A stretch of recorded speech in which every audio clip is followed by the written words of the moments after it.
Katika nchi nyingi za Afrika tumezoea kuona wanaume wengi ndio wanashika hatamu za uongozi.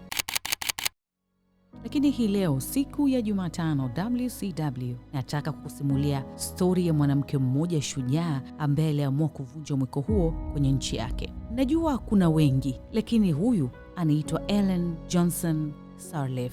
Watu walikuwa wakimuita ama wanamuita Iron Lady, mwanamke wa chuma. Lakini kwa nini alipewa jina hili? Twende pamoja kuitazama safari yake ya ajabu. Ellen alizaliwa mwaka 1938 mjini Monrovia nchini Liberia. Baada ya masomo ya awali nchini kwake, alikwenda nchini Marekani kusomea mambo ya uchumi na utawala katika chuo kikuu cha Harvard, na akiwa huko alifanya kazi katika mashirika makubwa kama Benki ya Dunia na Umoja wa Mataifa, huku akifuatilia kwa uchungu vita vya wenyewe kwa wenyewe vilivyokuwa vikiliharibu taifa la Liberia kwa miaka 14.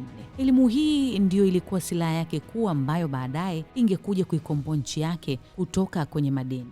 Aliporejea Liberia, Ellen alianza kufanya kazi serikalini kama waziri mdogo wa fedha. Hata hivyo, hakukaa kimya mbele ya dhuluma na rushwa. Katika miaka 1980, Liberia ikaingia kwenye machafuko ya kijeshi. Ellen alipinga utawala wa mabavu, jambo lilompelekea kufungwa gerezani mara 2. So baada ya vita kuisha, historia inasema mwaka 2003 Liberia ilihitaji kiongozi mpya wa kuifuta machozi. Mwaka 2005 Ellen alirejea nyumbani na kugombea urais. Kwa mara ya kwanza mwanamke akaingia kwenye challenge ya wanaume. Alikuwa mwanamke pekee katikati ya wanaume wenye nguvu na fedha. Alizunguka nchi nzima akiahidi amani na maendeleo. Wanawake wa Liberia wakamuunga mkono kwa nguvu zote, wakimuita mama wa taifa. Katika matokeo yaliyoshangaza ulimwengu, Ellen aliibuka kidedea na kuwa mwanamke wa kwanza Afrika kuchaguliwa kuwa rais kupitia sanduku la kura. Kazi yake ikaonekana dunia nzima. Mwaka 2011 akapewa tuzo ya amani ya Nobel kwa sababu ya kutetea haki za wanawake. Miaka yake 12 ya uongozi nchini Liberia, alipoingia madarakani tu mwaka 2006, alikuta nchi haina umeme, barabara na ina madeni ya mabilioni ya dola. Historia inasema alitumia ujuzi wake wa benki kushawishi dunia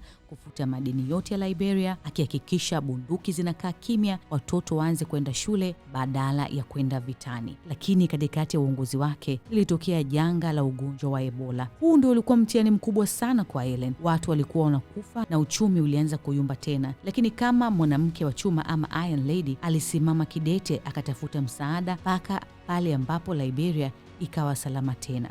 Mnamo Januari mwaka 2018, Ellen Johnson Sirleaf aliweka historia nyingine kubwa baada ya kuongoza kwa vipindi viwili kwa miaka 12, na wala hakutaka kubadili katiba ili yabaki madarakani. Badala yake alikubali matokeo ya uchaguzi na kumkabidhi madaraka mshindi mwenzie wakati huo, aliyekuwa Rais George Weah. Huu ukawa ushindi wa kipekee kwa Liberia, kwani ilikuwa ni mara ya kwanza tangu mwaka 1944 kwa rais mmoja kumkabidhi mwenzake madaraka kwa amani bila mapinduzi wala vita. Hii leo Liberia si nchi ya vita tena, bali ni nchi yenye matumaini, na kila mwanamke anayepigania ndoto zake barani Afrika anatembea katika njia iliyosafishwa na mwanamke huyu wa chuma, Ellen Johnson Sirleaf. Mimi ni Regina Baltazari.